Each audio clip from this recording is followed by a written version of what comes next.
মাগরিবের যখন আযান হয়, ইশার যখন আযান হয়, আল্লাহ পাক স্বয়ং মুয়াজ্জিন সাহেবের পক্ষ দিয়ে আল্লাহ পাঁচবার বান্দাকে ডাক দেয়। কিন্তু বান্দা আল্লাহর পাকের ডাকে সাড়া দেয় না। বান্দা দুনিয়ার ভিতরে নানা ধরনের অশ্লীল কার্যকলাপের মধ্যে ব্যস্ত। জুমার নামাজে আপনাদের রজতগঞ্জের দেখবেন দোতলা পর্যন্ত হয়তো ভরে যায়, কিন্তু ফজরের নামাজে লোক নাই, আসরের নামাজে লোক নাই, জোহরের নামাজে লোক নাই, মাগরিবের সাথে কোনোটাতে লোক নাই। আমরা দুনিয়ার ভিতরে বেঁধে আছি।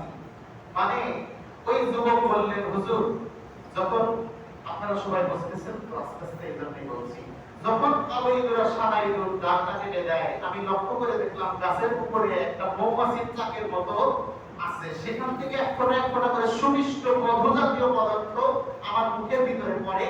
আমি যখন ওইটা খাই তখন বাঘের চিন্তা ভুলে যাই, সাপের চিন্তা ভুলে যাই, ইঁদুরের চিন্তা ভুলে যাই, আমার মনটা আনন্দে উৎফুল্ল হতে থাকে। ইমাম ফখরুদ্দিন রাজি রাহমাতুল্লাহ আলাইহি বললেন, যুবক তুমি শোনো, কবর আমাদের জন্য সর্বসময় অপেক্ষা করে। মালাকুল মাউত কখন জানি আমাদের জানটাকে ধরে ফেলবে আমাদের কারো জানা নাই। এরপরও আমরা দুনিয়ার ভিতরে ব্যস্ত, দুনিয়াবি কাজের ভিতরে আমরা ব্যস্ত, অনর্থক কাজের ভিতরে আমরা ব্যস্ত। চাষটা লেগে ঘন্টার পর ঘন্টা চলে যায়, আমাদের সময়ের কোনো খোঁজ থাকে না।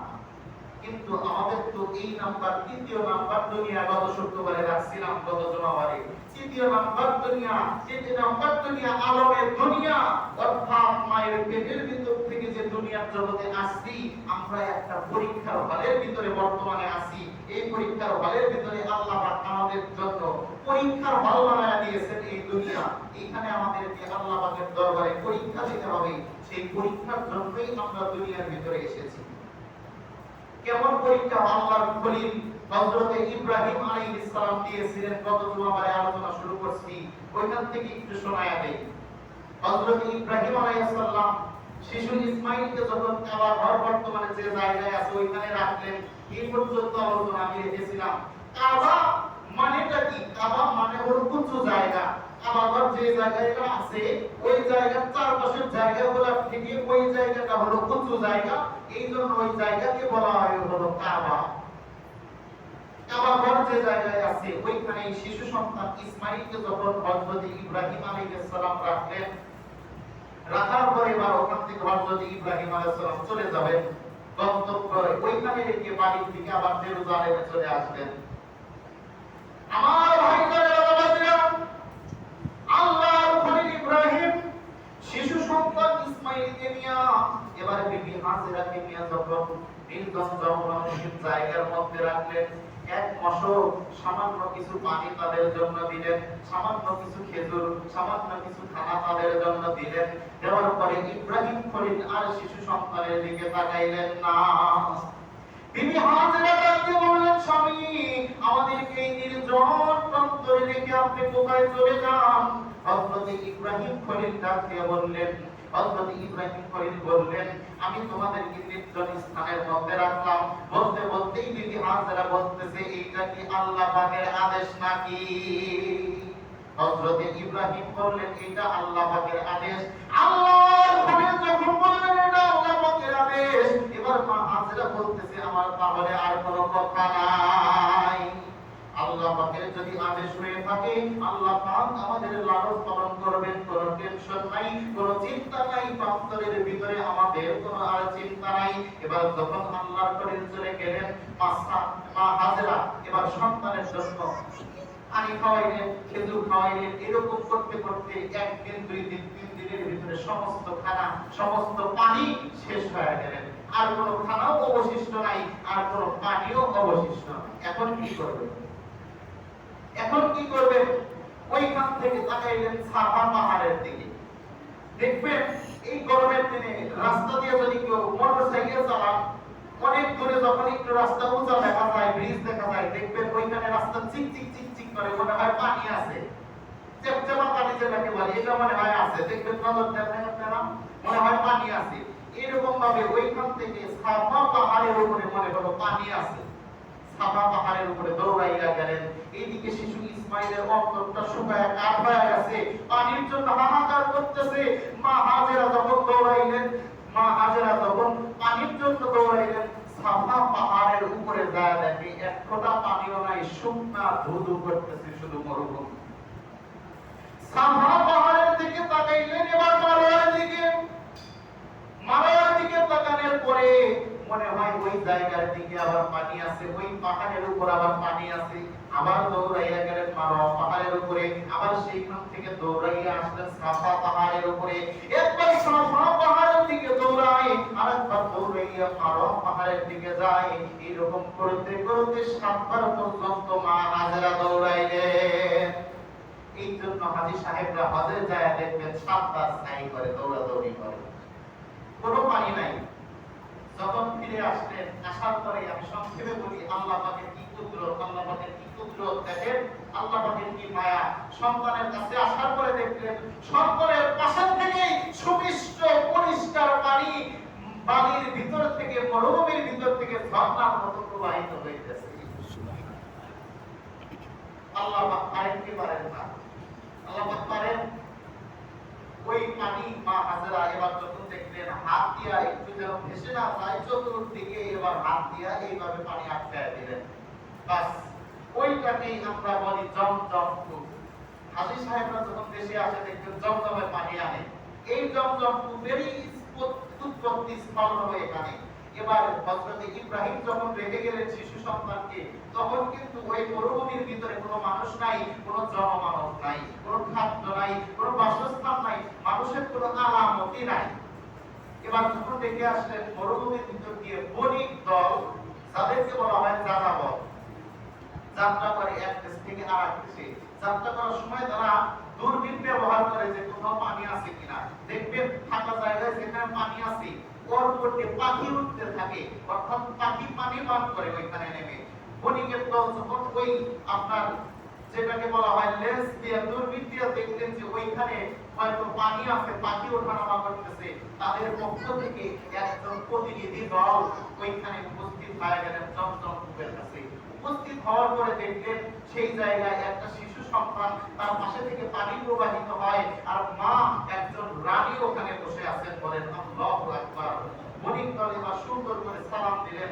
বণিকের একজন প্রতিনিধি সালাম দেওয়ার পরে বললেন, মা আপনি যদি অনুমতি দেন আমরা এখান থেকে একটু পানি পান করতে চাই, আমরা আপনার কোনো ক্ষতি করব না, আমরা আপনার এই কূপ থেকে একটু পানি পান করতে চাই, আমাদের সাথে খাদ্য আছে, আমাদের সাথে রসদ আছে, এই সমস্ত আমরা আপনাদেরকে দেব, আপনাদের কোনো সমস্যা নাই।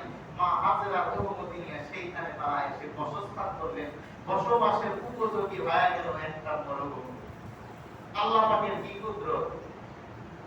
রেখে গিয়েছিলেন সন্তানকে একটা আপনার মরুভূমির ভিতরে, সেইখান থেকে আল্লাহ পাক কি সৃষ্টি করে দিলেন। আল্লাহ পাক পারেন কি পারেন না? আল্লাহ পারেন কি পারেন না? আজকে আমাদের ভিতরে দেখবেন আল্লাহ পাকের আদেশ মানতে গেলে অনেক সময় দেখবেন আমাদের সমস্যা। কিরকম সমস্যা? আল্লাহ পাক সুদকে হারাম করে দিয়েছেন, কিন্তু আজকে ঘরে ঘরে ঘরে ঘরে সর্বমোটা মুসলমানদের ঈমান নষ্ট করার জন্য এনজিও, আশা, এরপরে বিভিন্ন ধরনের ব্যাংকের মাধ্যমে বলেন, বিভিন্ন ধরনের এনজিওর মাধ্যমে বলেন, লোক দেখবেন বাড়ি বাড়ি বাড়ি বাড়ি বিস্তার হয়ে গেছে। বিশেষ করে এই যে একটু গরিব অঞ্চলগুলো, এলাকাগুলো যে আছে আপনাদের আশেপাশেই, দেখবেন কিস্তি তোলার জন্য আসে, কিস্তি তোলার জন্য আসে। ঘরে ঘরে যদি আল্লাহ পাকের নাফরমানি হয়, তাহলে কেমনে এই জমিনে শান্তি পাওয়া যায়? এই জমিন তো ছিল শাহজালাল ইয়ামানির জমিন, এই জমিন তো ছিল শামসুল হক ফরিদপুরের জমিন, এই জমিন তো ছিল মুহাম্মদুল্লাহ হাফিজের জমিন, এই জমিন তো ছিল আল্লাহর ওলি আল্লামা শাহ আহমদ শফি রহমাতুল্লাহর জমিন। আজকে কেন সেই জমিনের ভিতরে শান্তি নাই? আজকে কেন সেই জমিনের ভিতরে শান্তি নাই? যাদের কণ্ঠ শুনিয়া সারা পৃথিবী হিমশিম খেয়ে যেত, তাদের আল্লাহ দয়া আজকে আমাদের কণ্ঠ শুনিয়া সারা পৃথিবী কি আমরাই কিছু হয় না?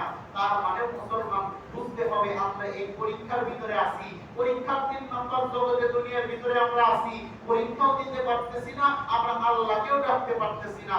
এই জন্যই আল্লাহ পাক আজকে বান্দার থেকে মুখ ফিরাইয়া দিয়েছেন। ধরে বলে ঠিক না ঠিক? নামাজ পড়ি, নামাজের মাধ্যমে আল্লাহ পাক রিজিকের ব্যবস্থা করে দিবেন, কিন্তু আজকে নামাজ পড়ার পরে আমাদের দিলের ভিতরেও শান্তি আসে না, রিজিকের অভাবও দূর হয় না। কেন দূর হয় না? আল্লাহ পাকের কথা কি মিথ্যা নাকি নবীর কথা মিথ্যা?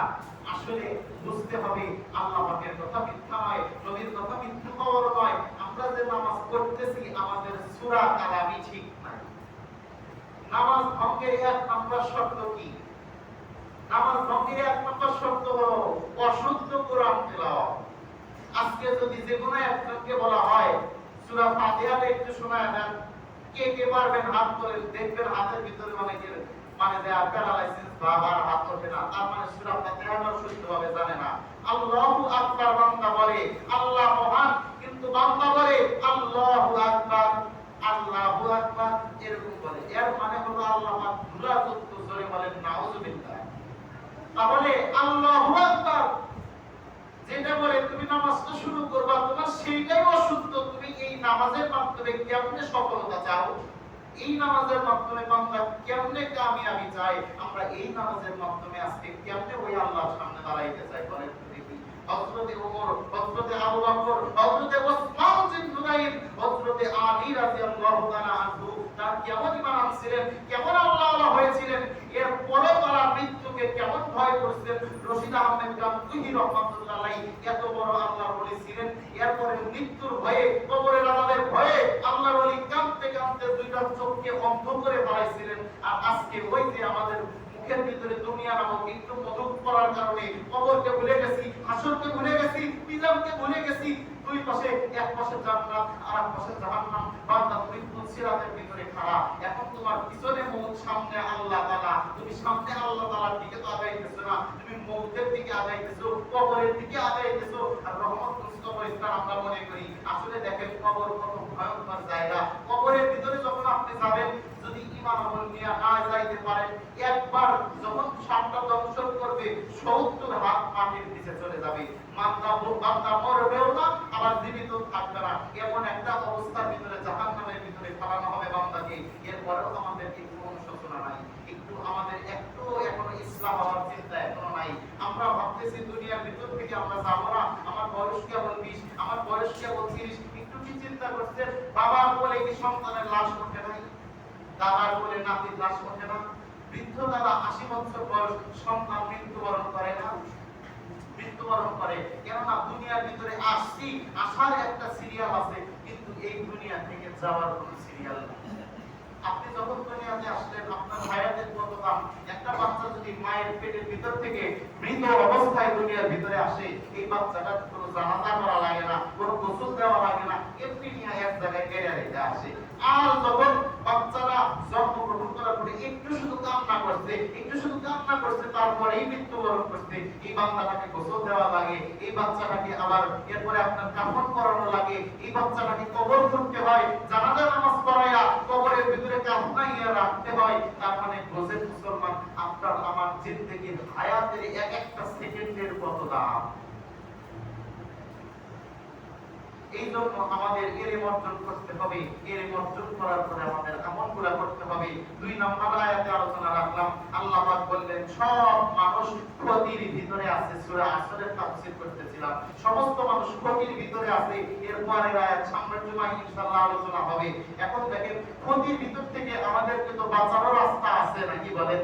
আল্লাহ পাক আমাদেরকে রাস্তাও বলে দিয়েছেন। তোমরা যারা জানো না, জাননে ওয়ালাদের কাছে যায় জানো। তোমরা যারা জানো না, জাননে ওয়ালাদের কাছে যায় জানো। আমরা কাদের কাছে যাই জানবো? হযরতে উলামায়ে কেরামের কাছে আমাদের যেতে হবে। হযরতে উলামায়ে কেরামের সহমত থেকে আমাদের আমল শিখতে হবে, ঈমানটা মজবুত করতে হবে, ঈমানটা তৈরি করতে হবে। আজকে দেখেন, গত সপ্তাহে সিরাজগঞ্জের একজন বিখ্যাত আলেম, জামে মসজিদের খতিব হযরতে উস্তাদে মুহতারাম মরহুম আবু বকর সিদ্দিক রাহমাতুল্লাহ আলাইহি আমাদের মাঝে থেকে ইন্তেকাল করছেন। একজন আলেম ইন্তেকাল করা মানে পুরো একটা অঞ্চল, পুরো একটা জায়গা, পুরো একটা এলাকা, পুরো একটা সময় ইন্তেকালের মতো দাম, ইন্তেকালের মতো আপনার দুঃখের বিষয়। আমাদের মাঝে থেকে কত আলেম চলে যায়, কিন্তু আমরা এখনো পারতেছি না নিজের আমলটাকে ঠিক করতে, নিজের ঈমানটাকে ঠিক করতে। কয়েকজন ইমাম সাহেবের কাছে এসে বলে, এরপরে সূরা ফাতিহাটা শুদ্ধ করে শোনে যে হুজুর আমার সূরাটা একটু শোনেন তো, ঠিক আছে কিনা, আমার তাকবীরগুলো ঠিক আছে কিনা, আমার নামাজের যে কলা কৌশল এগুলো ঠিক আছে কিনা, আহকাম ঠিক আছে কিনা, আরকান ঠিক আছে কিনা। কয়েকজন আসে না। আহা মুসলমান, আপনি আর আমি কিন্তু গাছের তলে বসে আছি, দুনিয়ার ভিতরে আছি, দিন যায় রাত্রি আসে, আমাদের হায়াতের যে রশি এটা কিন্তু কেটে কেটে শেষ করে দিচ্ছে। সামনে থেকে উপর থেকে মালাকুল মাউত ধরার জন্য রেডি আছে, নিচে থেকে কবর আমাদের জন্য দৈনিক 5 বার ডাকতেছে আমাদেরকে। এরপরেও আমরা দুনিয়া নামক মধু খায়া কবরের ভয় ভুলে গেছি, হাসরের ভয় ভুলে গেছি, মালাকুল মাউতের ভয় ভুলে গেছি। আল্লাহ পাক আমাকে সহ আপনাদের সবাইকে আমল করার তৌফিক দান করেন। ওয়া আখির দাওয়ানা আলহামদুলিল্লাহি রাব্বিল আলামিন। যারা সুন্নাত করেন নাই 4 রাকাত সুন্নাত করেন।